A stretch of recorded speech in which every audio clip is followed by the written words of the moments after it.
Girlfriend wanted a break, doubting my fidelity. 5 weeks later, she turned up pregnant.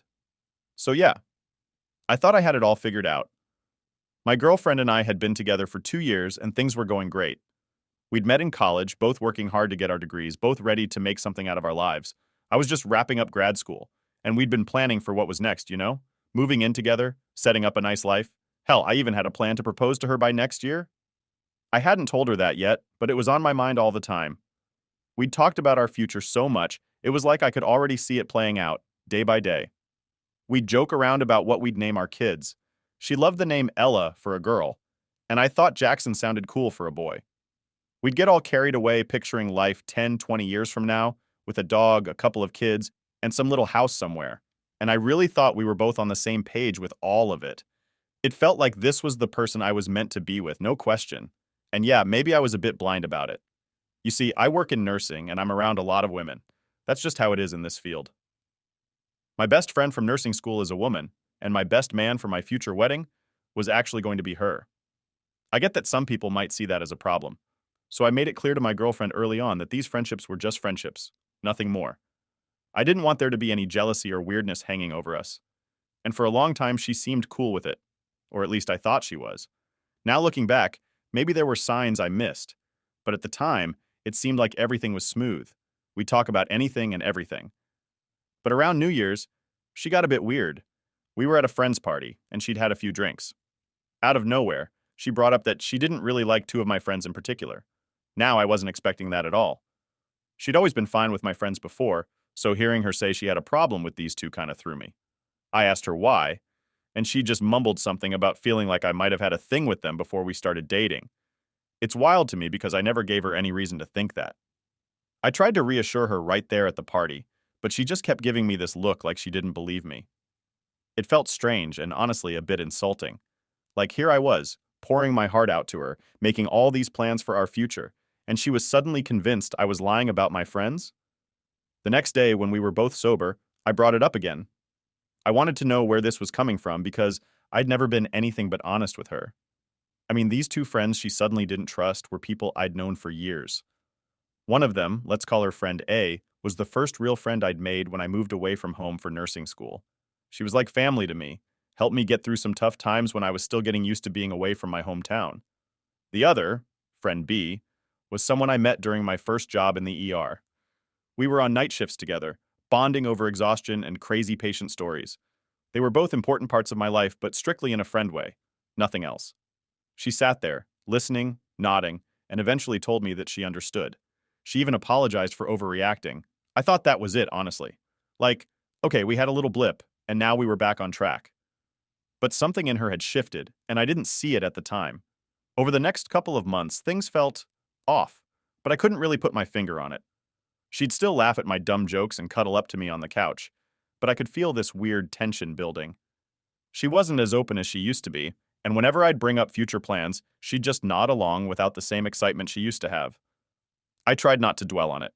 I figured maybe she was just stressed from work or something, but then I found out she'd been talking to a friend from high school, someone she'd known forever, who barely knew me at all.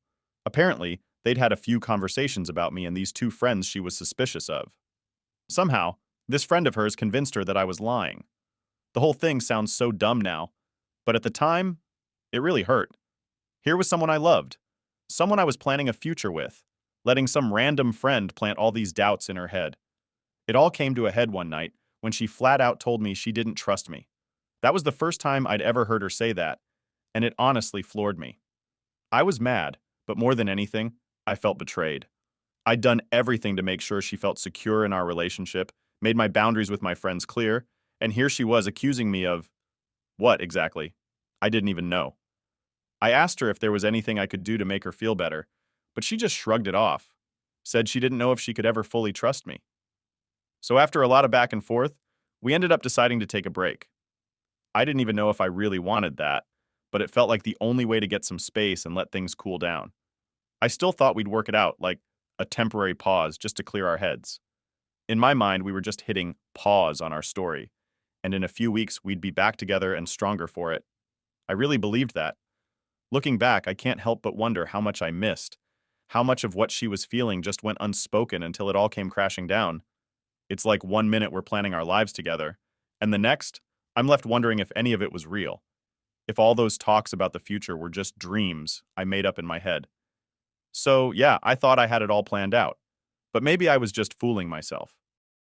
After we agreed to take a break, I felt this weird combination of hope and dread. Like, I was convinced this was just a phase, a little reset button we needed to hit. We'd been together for 2 years, and this was just a blip, right? She had her doubts, sure, but I thought once she got some space, she'd realize I was being genuine, that there was nothing going on with my friends. It felt stupid, though, because as much as I tried to convince myself everything would be fine, there was this gut feeling I couldn't shake. Something was off, but I couldn't put my finger on it. I was giving her the space she'd asked for, but that didn't mean it was easy. Every day, I'd get this urge to text her, call her, just ask her how she was doing, but I held back. I figured that was what she wanted. It was rough, though. You spend 2 years with someone, and then suddenly, you're not supposed to talk to them? It messed with my head. I'd wake up every morning half expecting a message from her, some sign that she was ready to work things out. But there was nothing. Just silence. A couple of weeks into the break, I tried to distract myself. I buried myself in my work, cramming for exams, spending extra hours studying, even though my brain was already fried. Friends noticed I was off, but I didn't want to get into it with anyone. I'd just tell them I was fine and move on. The truth was, I was anything but fine. I was on edge constantly, wondering if she was thinking about me the way I was thinking about her. About a month into this whole break thing, I was finally starting to accept the silence. I thought maybe this was just going to be a long break, that she'd come back when she was ready. It sucked, but I'd kind of settled into this waiting game, just hoping she'd text me, ask to meet up, something. Then, one random Tuesday, she reached out. She said she wanted to talk in person, which sounded promising. I remember feeling like I was about to get some sort of closure, maybe even an apology for doubting me. I kept thinking she'd say she missed me, that the break helped her realize I was being honest all along. I went over a million scenarios in my head, every single one ending with us getting back together. When I saw her, though, something in her eyes it didn't look right. She looked guilty, almost like she couldn't meet my gaze for more than a second. I tried to brush it off, thinking maybe she just felt bad about the way things had gone down. I asked her how she'd been, trying to keep it light, but she cut straight to the point. She told me she'd made a mistake. That's exactly how she put it. I made a mistake. And before I could even process what she was saying, she drops the real news. She'd hooked up with a coworker. Twice. Apparently, it happened right after we agreed to take the break. She kept saying it was a mistake, that she was confused and angry and hurt. But none of that mattered to me at that moment. I could barely breathe. I remember just staring at her, trying to wrap my head around it. This was the person I'd planned my future with, the person I trusted more than anyone. And she'd gone and done the exact thing she accused me of. The irony would be funny if it didn't hurt so much. She tried to justify it, saying that she was feeling insecure and thought I was hiding things from her. It was like she was trying to twist it into some messed up form of self-defense, like she wouldn't have done it if I hadn't had close friends who happened to be women. I couldn't believe what I was hearing. All those conversations we'd had, the promises, the future we dreamed up together, it felt like it all vanished in an instant. I asked her if she loved him. I don't know why I asked that, but it just came out. She looked at me wide-eyed, like she hadn't expected me to say that. She said no, it was just a mistake, just something that happened because she was lonely and confused. She kept saying it was meaningless, that she didn't want to be with him. But in my head, it didn't matter. She'd done it. She'd crossed a line that, in my mind, you just don't come back from. She went on about how she regretted it, how she'd been talking to her high school friend, and that friend had basically convinced her that I was lying to her, manipulating her or something. I just sat there, letting her words wash over me, not even really listening after a while.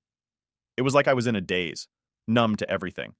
I felt like a stranger sitting across from her, like the person I thought I knew was gone. I asked her why she'd even bothered telling me, why she didn't just let the break be the end of things if this was how she felt. She said she felt guilty, that she couldn't live with herself knowing she'd lied to me. Funny because she hadn't had a problem believing I was lying this whole time, but now her conscience suddenly woke up. We sat in silence for a bit. I think she was expecting me to blow up, yell, do something dramatic. But I didn't have it in me. I was too drained, too hurt to even respond properly. I just told her I needed time to process it, that I couldn't give her an answer right then. She tried to apologize again, reaching across the table to touch my hand, but I pulled away. I couldn't even look at her anymore. I just got up and walked out, leaving her sitting there alone. I don't remember much about that drive home. It felt like everything I'd built in my head, our plans, our future, had just been yanked away. I kept thinking about those 2 years we'd spent together, all the little things we shared, and how easily she threw it away. For what? A couple of nights with some random guy from work? When I got home, I just sat in the dark for hours, replaying everything in my mind, trying to figure out where it all went wrong. I kept wondering if I could have done something different, if there was some way I could have prevented this. But deep down, I knew the truth. She'd made her choice, and now I had to make mine. After that, I didn't reach out. She sent a couple of texts saying she was sorry, that she wanted to talk things through, but I couldn't bring myself to reply. It was like every message just reopened the wound, made it hurt all over again. I didn't want her apologies. I wanted back the person I thought I knew, the future I'd thought we'd have. And now I wasn't sure if either of those things had ever been real. After that talk, I thought I'd feel something. Closure, anger, whatever. But it was more like this numbness just settled over me. My brain wouldn't process it fully, almost like it was in shock. I went through the motions every day, but I felt detached from everything. It was like my body was moving and going to work and doing what it needed to, but my mind was stuck somewhere else, looping through every single thing she'd told me. I kept replaying that conversation in my head, trying to pick apart every word, wondering if there was something I missed. Like, was there a moment when she showed some real remorse? Was there some hidden meaning behind what she said that I could cling to? But there was nothing. Every time I went over it, it felt emptier, like she'd given me this hollowed-out version of an apology. My friends noticed something was up, obviously. They could tell I was zoning out, that I wasn't myself. But I wasn't ready to talk to anyone about it yet. I mean, how do you even start that conversation? Hey, yeah, my girlfriend cheated on me with her coworker during our break because she thought I was lying about my friends. Just saying it out loud would make it feel even more real. So I just kept it all bottled up, told everyone I was fine, and hoped they'd leave it alone. Nights were the worst. I'd lie there in bed, staring at the ceiling, and my brain wouldn't shut up.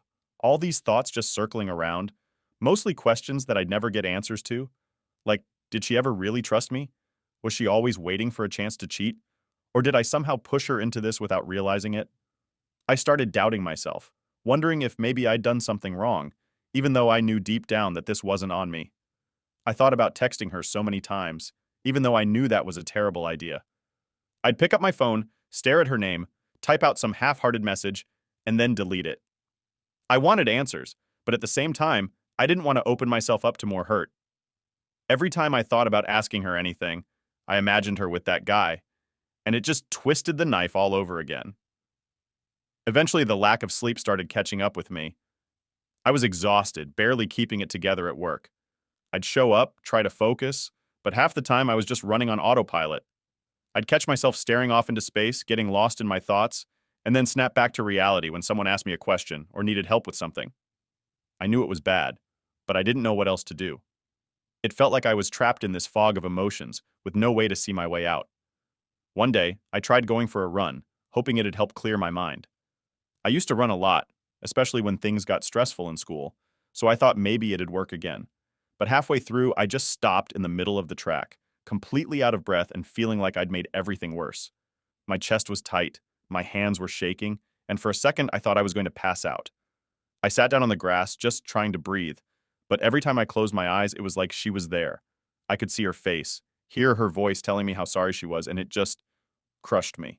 I don't know how long I sat there, but eventually I got up and walked back home. That's when I knew I needed some kind of distraction, something to keep my mind busy. So I buried myself in work even harder. I started picking up extra shifts, staying late, doing whatever I could to avoid going back to that empty apartment. I'd volunteer for things I'd usually avoid, like organizing files just so I didn't have to think about anything else. It helped a little, I guess, but the second I was alone again, it all came flooding back. Then the panic attacks started. They'd hit me out of nowhere, like first thing in the morning or late at night. I'd wake up feeling like I couldn't breathe, my heart racing, my hands sweating. I'd have to sit on the edge of my bed, take deep breaths, just trying to get a grip. The worst part was that it felt like it wasn't even my life anymore. I was this shell of a person, just trying to get through the day without falling apart. The people around me kept asking if I was okay. My friends would check in, ask if I wanted to hang out or go to a movie, but I'd always say no. I couldn't bring myself to be around anyone, let alone pretend like everything was fine. I didn't want to drag anyone else into this mess, so I just shut myself off, hoping the numbness would eventually fade. But instead of fading, it started turning into this deep, aching sadness. I'd think about our memories together, the trips we took, the nights we spent laughing, all those late-night talks about our future, and it felt like each memory was tainted now. It was like I couldn't even look back on the good times without feeling that sharp sting of betrayal. One night, after another sleepless stretch, I found myself looking through our old photos. I don't know why I did it. Maybe I just wanted to remember what things were like before all this happened. But it backfired. Seeing her smiling, all those moments where I thought we were happy, just reminded me of everything I'd lost. I ended up deleting most of them, like that would somehow help me forget. But it didn't. I couldn't get rid of the memories that easily. At this point, I knew I needed to do something, anything, to break this cycle. But I didn't know where to start. Therapy crossed my mind, but I was hesitant. It felt like admitting defeat, like saying I couldn't handle this on my own. But as each day passed, I was starting to realize that maybe I couldn't handle it. Not without some kind of support, at least. The worst part was the loneliness.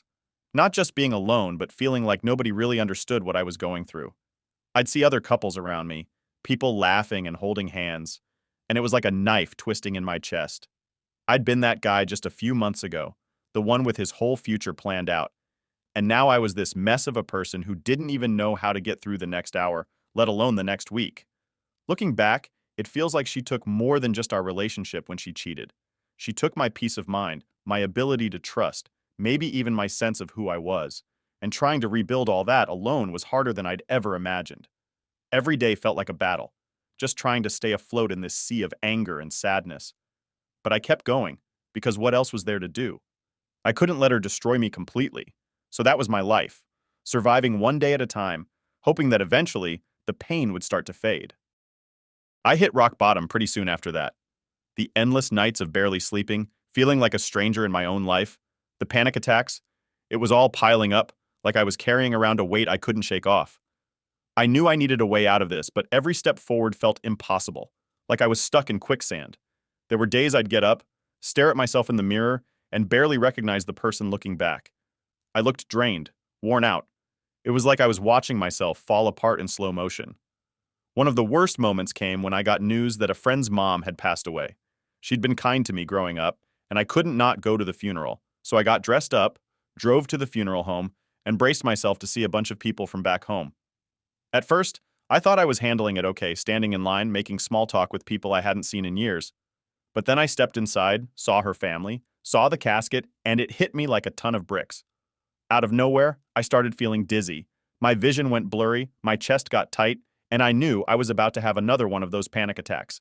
Right there, in front of everyone. I don't know how I got through it, but somehow, I made it through the showing and drove back to my parents' house.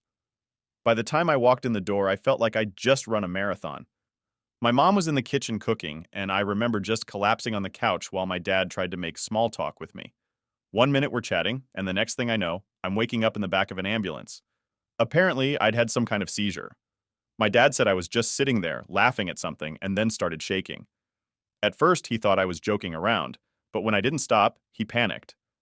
I woke up confused, strapped to a stretcher, with some paramedic asking me if I knew what day it was. It was terrifying. The whole ride to the hospital, all I could think was, how did I get to this point? How did my life end up like this? The doctors ran a bunch of tests, and everything came back normal. I sat there in that cold hospital room, numb, as a neurologist explained to me that I was likely dealing with PTSD symptoms from the breakup and everything that happened. She said the constant anxiety and lack of sleep had probably triggered the seizure. It was weirdly reassuring to hear that, like, okay, this is what's going on with me. But it also hit me that I couldn't keep pretending I was fine. When I finally got home, I knew I had to make some changes. I was done letting her take up space in my head. I deleted her number, unfollowed her on every app, and even threw out anything that reminded me of her.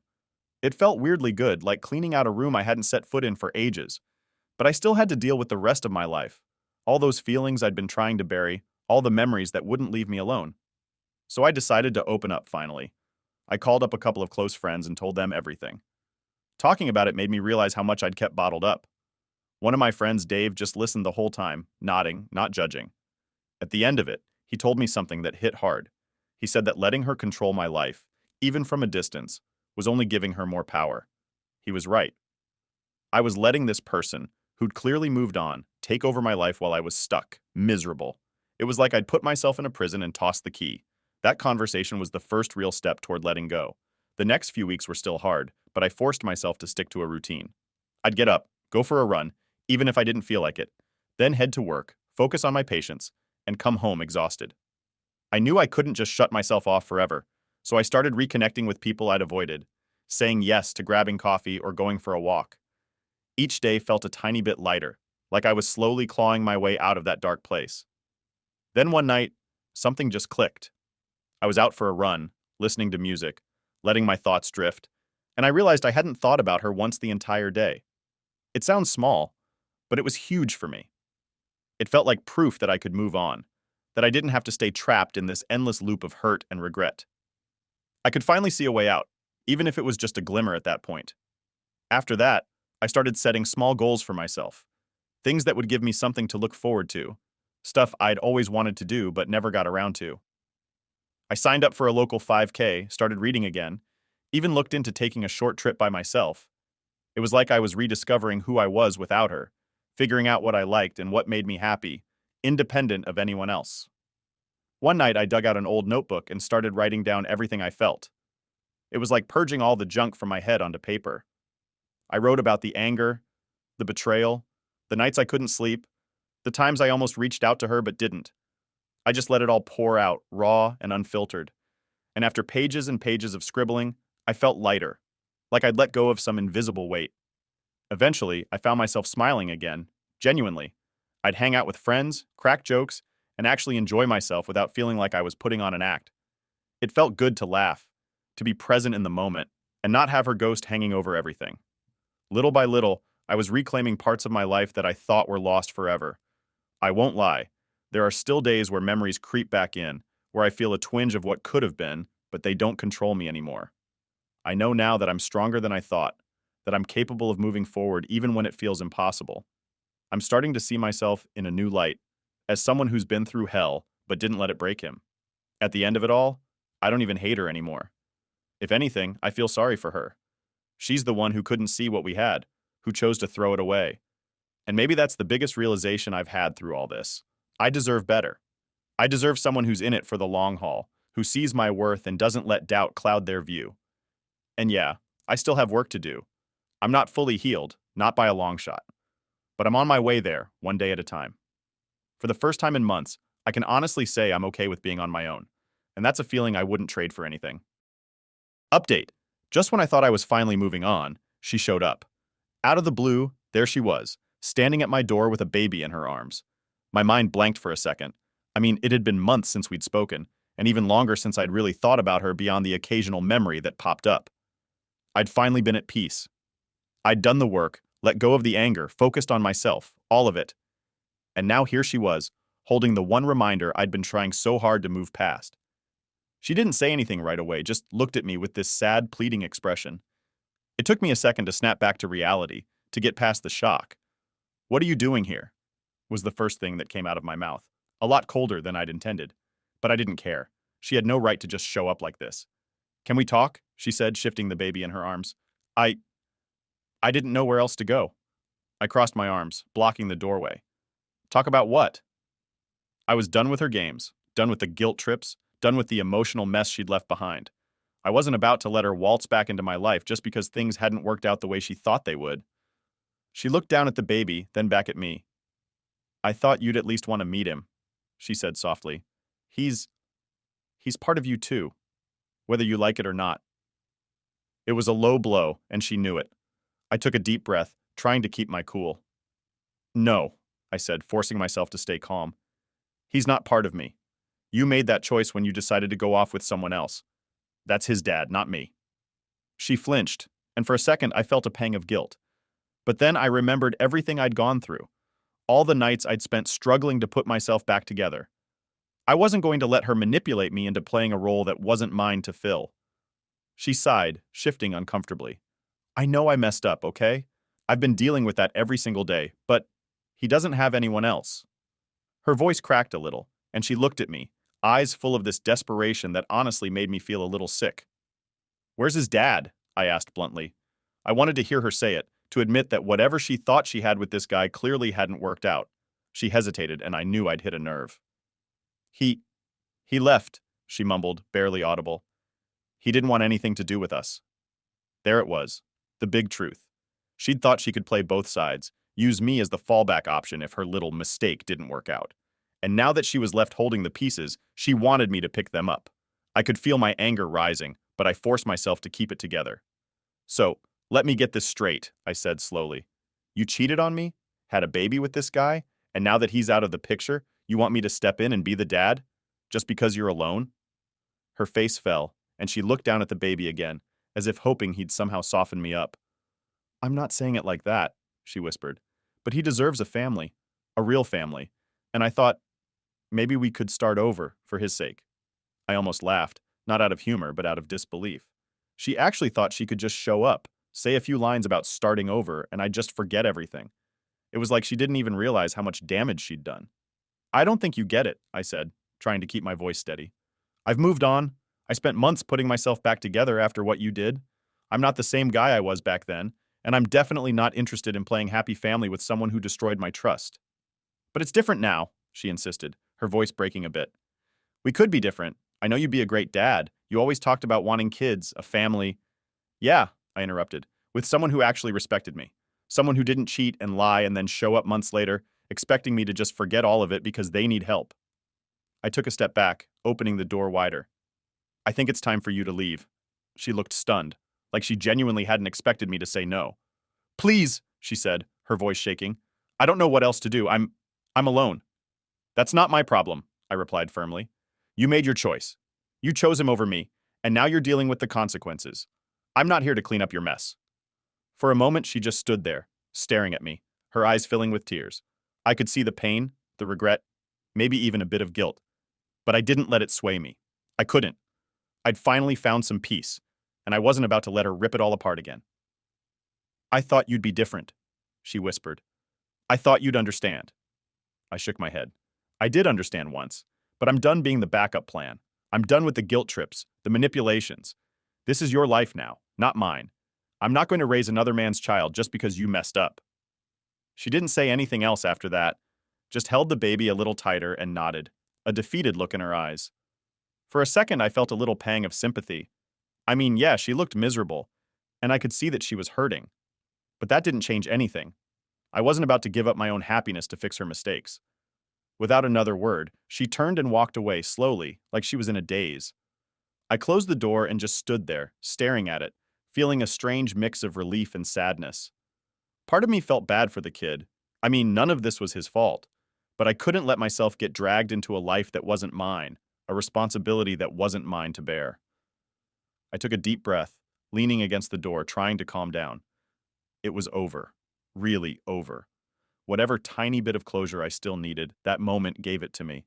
I knew now that I'd made the right choice by letting her go. I'd given myself a second chance, a clean break, and I wasn't going to mess it up by getting pulled back into her drama. She was out of my life for good, and I was finally free to live mine. And for the first time, I felt okay with that. Hey, with